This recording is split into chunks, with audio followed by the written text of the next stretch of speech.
ఇండియాలోనే number 1 varicose veins hospital Avis vascular centre.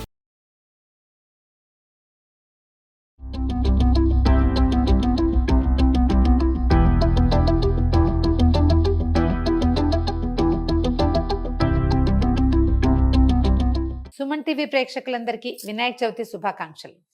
Vinayaka చవితికి రకరకాల పదార్థాలు చేసి స్వామికి నివేదన చేస్తాం. ఈసారి పప్పులో ఉండ్రాళ్ళు చేద్దాం. ఈ పప్పులో ఉండ్రాళ్ళు విడిగా చేసి పప్పులో వాటిని మళ్ళీ ఉడికించి పెసరపప్పు ఉండ్రాళ్ళు కలిపిన ఒక తీపి పదార్థం. సింపుల్గానే అయిపోతుంది. 2 పదార్థాలు 2 పొయ్యిలు వాడుకోవాల్సి వస్తామన్నమాట. పెసరపప్పు 1 కప్పు పెసరపప్పు తీసుకుని 1 గంట అరగంట అట్లా నానబెడితే తేలిగ్గా ఉడికిపోతుంది. నానబెట్టిన పెసరపప్పుని ఏదైనా ఒక పెద్ద పాత్రలోకి తీసుకుందాం. శుభ్రంగా కడిగేసి మంచినీళ్ళు పోసి పెట్టుకోవాలి.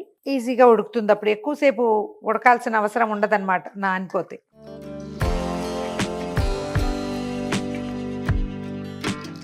పెసరపప్పుని 1కి 2 నీళ్ళు పోసి, కావాలంటే మరి కాస్త నీళ్ళు కూడా పోసుకోవచ్చు అవసరమైనప్పుడు. స్టవ్ మీద పెట్టేద్దాం.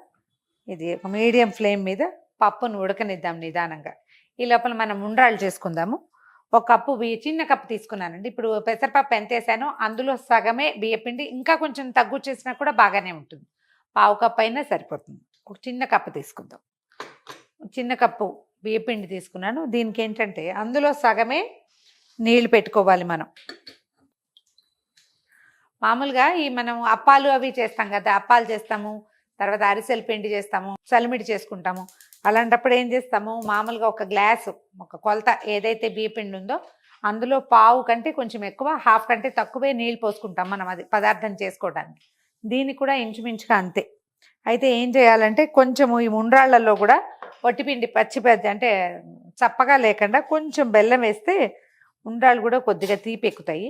కాస్త బెల్లాన్ని కరగనిచ్చి నీళ్లు కాగనిస్తే సరిపోతుంది. మనం సిద్ధంగా పెట్టుకున్న బియ్యపిండి వేసేద్దాం ఇందులో. సిమ్లో ఉంచండి. 1 నిమిషం వేడుంచినా ఏమి ఇబ్బంది లేదు. ఇది మనం తడిబియ్య పిండితోటి కూడా చేసుకోవచ్చండి. ఒకవేళ మనం పాల తాలికల కోసం తడిబియ్యం పిండి పట్టుకున్నాం అనుకోండి, అది వేస్తే ఇంకా పావు నీళ్ళే పడతాయి. దీనికి కొంచెం నీళ్ళు ఎక్కువ పడతాయి. పిండి కనుక పాత బియ్యపు పిండి అయితే 1 చుక్క నీళ్ళు ఎక్కువ పడతాయి, చూసుకోండి. ఇప్పుడు చూడండి, స్టవ్ ఆపేసాను. ఉండొచ్చేలాగా ఉంది కదా, ఇలాగా. ఇంకొక చుక్క నేర్చుక్క వేసి చిన్న ఉండలు చేసి పక్కన పెట్టుకుందాం. దీన్ని కాస్త వేడిగా ఉండగా చేసేస్తే ఈజీగా అయిపోతుంది. బెల్లం వేసాం కాబట్టి ఇవి ఆటే చప్పగా ఉండవు. మిగిలిన బెల్లాన్ని మనం పప్పులో వేసుకుందాం. కొద్దిగా చల్లారాక ఉండలు చేసేస్తే అప్పుడు పెసరపప్పుతో పాటు వేసేయచ్చు. పప్పు ముపాతిక ఉడికిపోయిన తర్వాత ఈ ఉండలను కూడా అందులో వేసేయచ్చు. మనం చిన్న సైజు ఉండ్రాలు చేసి పెట్టుకోండి. ఎవరైనా ఇంట్లో చిన్నపిల్లలు ఉంటే, మడి అయితే పనికిరాదు కానీ మడి లేకపోతే కనుక చిన్నపిల్లలు చేతికిస్తే చకచకా చేసేస్తారు. బుజ్జి బుజ్జి ఉండలు చేసి పక్కన పెట్టుకోండి. ఇవి ఉండలు పెద్దవి చేస్తే ఏంటంటే బాగా ఉడకవు, పచ్చి పచ్చిగా ఉంటుంది. అందుకని చిట్టి ఉండలు చేసుకోవాలి. ఉండరాళ్ళు అంటారు, అందుకే ఉండల్లాగా కనపడేవన్నమాట.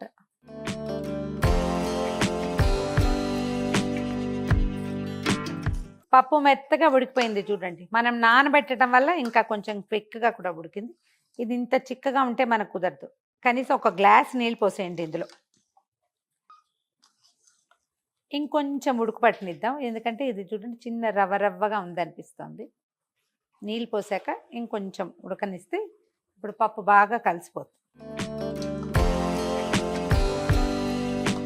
మనకి మొదట చూసినప్పుడు ఉడికినట్టు కనిపిస్తుంది కానీ నీరు తగిలేసరికి దాంట్లో ఉన్న ఈ రవ్వదనం కనిపిస్తుంది. ఒక్కసారి హైలో పెట్టి దీన్ని ఇంకొంచెం మరిగి ఆ పప్పు మెత్తబడినిద్దాము. ఇది ఇంకొంచెం ఉడుకు పట్టే లోపల మనం కాసిన జీడిపప్పులు, కిస్మిస్లు వేయించేసుకుందాం నెయ్యేసి.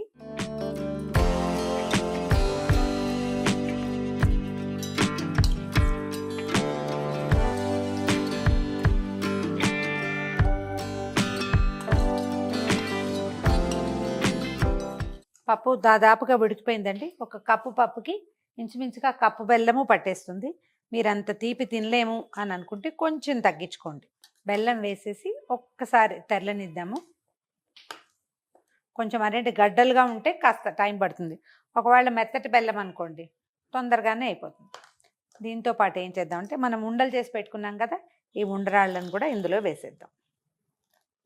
బెల్లము, ఉండ్రాళ్ళు, పెసరపప్పు 3 ఉడకటం మొదలు పెడతాయి. కాస్త సిమ్లో పెట్టి దాన్ని నిదానంగా అడుగు పట్టకుండా మాత్రం చూసుకోండి. మన గిన్నె ఇత్తడిదైతే ఏ ప్రాబ్లము లేదు. ఇదే ఇలా డబల్ బాటమ్ ఉన్నా కూడా పర్వాలేదు. సిమ్లో పప్పు, బెల్లము, ఉండ్రాళ్ళు 3 ఉడకాలి. మన పప్పు ఉండ్రాళ్ళు కలిసి దగ్గర పడ్డాయి చూడండి చిక్కగా. ఈ కన్సిస్టెన్సీలో ఆపితే చల్లారేసరికి కొంచెం చిక్కగా ఒక బౌల్లో పోసి పోరింగ్ కన్సిస్టెన్సీ వస్తుందన్నమాట. ఇప్పుడు ఒక రవ్వ పలచగా ఉంది కదా, పప్పు మెల్లిగా బిగిసిపోతుంది. ఇలా ఆపేసేయచ్చు. ఏం చేద్దామంటే స్టవ్ ఆపేసి కొంచెం ఏలక పొడి, పండగ వాతావరణం వచ్చేస్తుంది, ఏలక్కాయల వాసన వచ్చేసరికల్లా. తర్వాత ముందే వేయించి పెట్టుకున్నాం కదా జీడిపప్పులు, కిస్మిస్లు, ఇవి కూడా వేసేద్దాం ఇందులో.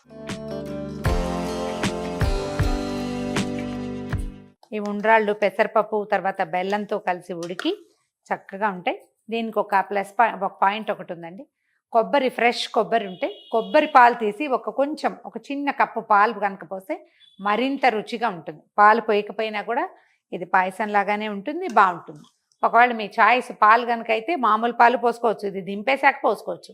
మరగబెట్టిన పాలు కాసిని లేదా కొబ్బరి పాలు కానీ ఒక హాఫ్ కప్పు చిన్న గ్లాస్ పోస్తే ఎక్కువ రుచిగా ఉంటుంది. ట్రై చేసి చూడండి. దీంట్లో ఏం చేద్దాము, కొంచెం నెయ్యి వేసి దేవుడికి, వినాయకుడికి నివేదన చేసేయటం. ఓ బౌల్లో పోసేద్దాము.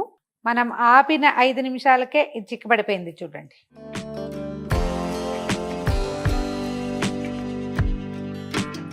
ఈ పెసరపప్పుకి నెయ్యి చాలా మంచి కాంబినేషన్ అండి. ఆరోగ్యానికి కూడా పెసరపప్పుతో నెయ్యి కలిపి తింటే ఎక్కువ మంచిదట.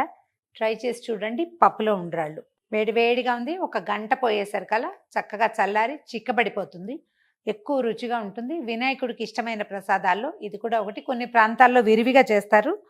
అలవాటు ఉంటే ఎలాగూ చేసుకుంటాం కదా, అలవాటు లేకపోతే కొత్తగా ఇది కూడా ట్రై చేసి చూడండి. ఈ వీడియో కనుక మీకు నచ్చినట్లయితే లైక్ చేయండి, షేర్ చేయండి. మరిన్ని ఇంట్రెస్టింగ్ వీడియోల కోసం సుమన్ టీవీకి సబ్స్క్రైబ్ చేసుకోండి.